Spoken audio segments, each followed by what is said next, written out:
Здравствуйте. Мы сегодня поговорим о головокружении. Но не о простом головокружении, а я бы его, знаете, так назвал: головокружение без головокружения. Скажите, о чем вообще речь идет? Сегодня я бы хотел обсудить так называемое фобическое головокружение. Фобическое, или еще его называют феноменом 3П.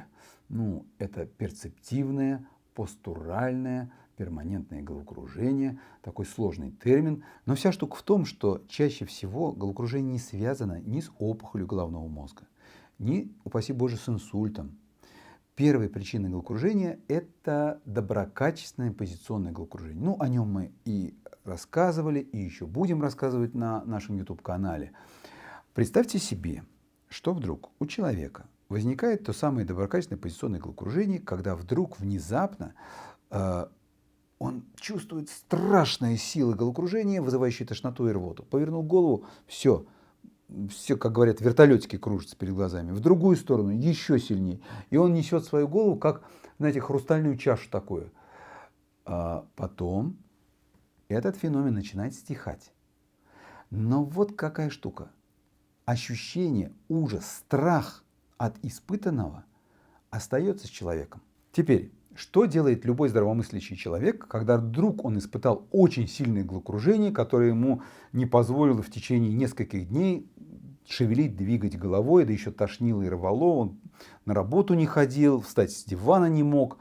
Естественно, он пытается разобраться. Ну, он идет к неврологу или не идет к неврологу или к терапевту. Начинает заниматься самодиагностикой. МРТ, рентген, шею снимает, мозг снимает, сосуды снимает, именно так скажу, да, простым языком. Не дай бог еще что-то найдут там, какой-то стеноз в сосудах, сразу скажут: ущемление у тебя из-за этого головокружения, не дай бог что-то в голове, какую-то кисту обнаружат, и этим объяснять начнут. Или же человек начинает замыкаться в своем страхе этого головокружения, потому что он садится как заноза в его голову. И вот это первая предпосылка для формирования того самого фобического головокружения. Оно, конечно, не появляется, знаете, в пустоте.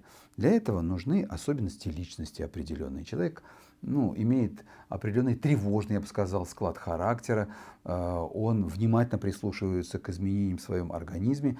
И если вот он испытал подобные силы головокружения в начале, которое было доброкачественным, позиционным, оно на то и доброкачественное, что под ним нет каких-то органических проблем и причин, и ему не объяснили, что же с ним произошло, он, естественно, начинает накручивать себя многократно, уходит в этот страх, в эту боязнь, и вот приходит этот феномен, когда головокружение ощущается этим пациентом, что называется, на постоянной основе. Оно все время с ним. При вопросе: а как у вас кружится голова, человек толком-то и ответ не может дать.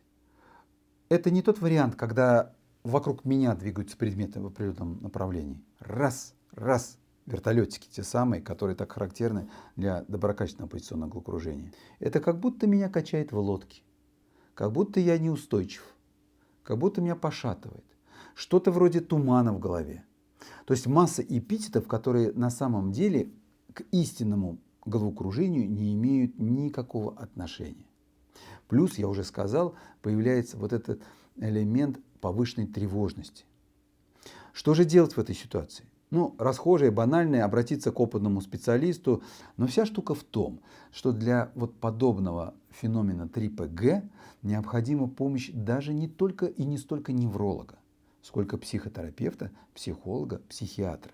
Не удивляйтесь, это не связано с тем, что крыша поплыла, что-то я с ума сошел, что ли, или мне говорят, что что-то с моими мозгами не в порядке. Нет, просто весь алгоритм работы с подобными пациентами строится на консолидации усилий невролога, а лучше отоневролога, который специализируется на вопросах головокружения, и врача-психотерапевта, который начинает разбивать, разрушать ошибочные представления человека о своем состоянии. И, кстати говоря, помогает справиться с повышенной тревожностью у него. Поэтому в арсенале врача, в частности, я таким пациентам рекомендую, кроме консультации и работы с психотерапевтом прием соответствующих препаратов, снижающий уровень тревоги, а порой приходится назначать антидепрессанты. Я объясняю, почему не надо бояться эту группу лекарственных средств. Но еще вот какая штука, что таким людям я рекомендую проводить специальную, ну как специальную, есть методика вестибулярной гимнастики. Она широко известна, но я вам сейчас ее покажу, потому что эти упражнения позволяют убрать очень важный симптом, очень важный признак. Они убирают боязнь этого самого головокружения. Это так называемая вестибулярная гимнастика Бранта-Дарфа. Давайте мы ее вместе с вами посмотрим, как ее правильно выполнять. Я в своей практике, когда работаю с пациентами, у которых есть фобические головокружения, вот этот феномен 3ПГ головокружения, я использую и рекомендую выполнять это упражнение ежедневно. При возможности не один раз, а 2, а то и 3 раза в день. Повторять эти подходы от 3 до 5 раз за один присест. И давайте посмотрим, как они выполняются. Я специально взял место обыденное, обычный диван с 2 подушечками, а не медицинскую кушетку, чтобы подчеркнуть, что это упражнение может выполнять любой человек без того, чтобы около него, над его душой стоял врач или медицинская сестра. Вы поворачиваете голову под 45 градусов вот в этом положении. Дальше вы достаточно быстро ложитесь на левое плечо. Мы сидим минуту в этом положении и потом достаточно быстро ложимся.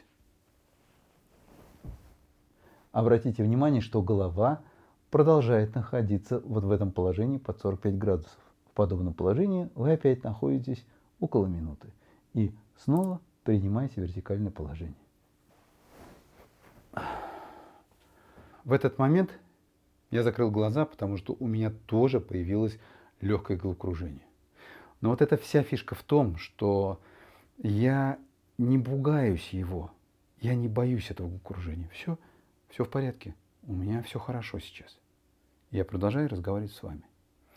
После этого, когда все стихло, вы поворачиваете голову в другую сторону, опять под 45 градусов, и достаточно быстро ложитесь в другую сторону, сохраняя положение головы.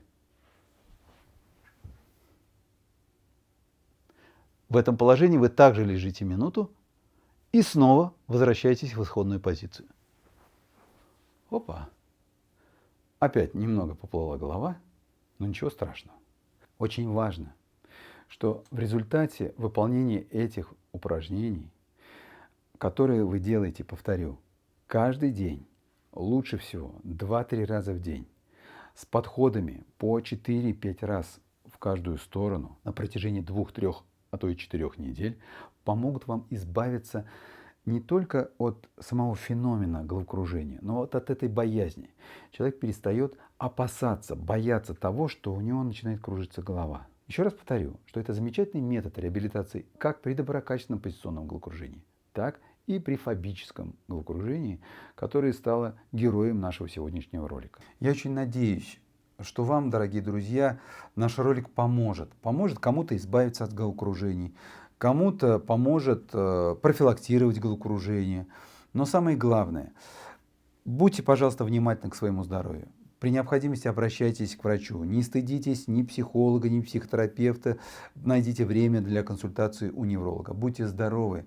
Я очень прошу вас, берегите себя и ваших близких. Подписывайтесь на наш YouTube-канал, чтобы быть в курсе последних новостей. Удачи вам!